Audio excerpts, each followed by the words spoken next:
Napoleon Bonaparte. Napoleon Bonaparte Europe के एक महान राजनेता और सैन्य नेता था।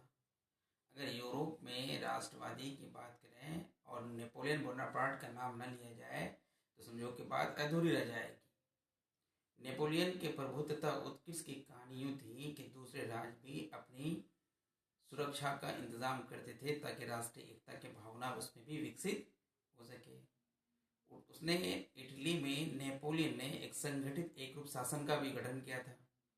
नेपोलियन जर्मनी में 300 से अधिक जो प्रांत था उनको सीमित करके 39 राज्यों का एक संघ बनाया था, जिसमें जर्मनी की जनता में राष्ट्रवाद की भावना को विकसित हुआ था।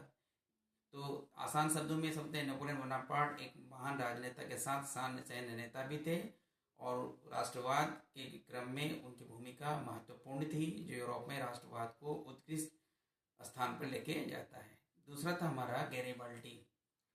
इटली के एकीकरण की अगर हम बात करें तो दक्षिणी इटली के रियासतों में एकीकरण का श्रेय गैरिबाल्डी को जाता है।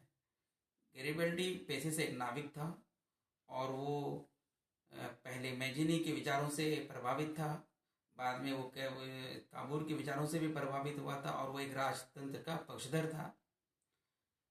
उसने इटली का जो दो क्षेत्र था, एक है सिसिली तथा नेपलस, उस पर आक्रमण किया और उसमें विजय भी वो प्राप्त किया और एक संवैधानिक राजतंत्र का पक्षधर। तो हम कह सकते हैं कि इटली के एकीकरण के क्रम में दक्षिणी इटली की रियासतों के एकीकरण का श्रेय गैरिबाल्डी को जाता है। गैरिबाल्डी प्रारंभ से ही मैजिनी के विचारों का समर्थक भी था और अंत में वो काबूल के विचारों से प्रभावित भी हुआ और एक राजतंत्र का पक्षधर बना।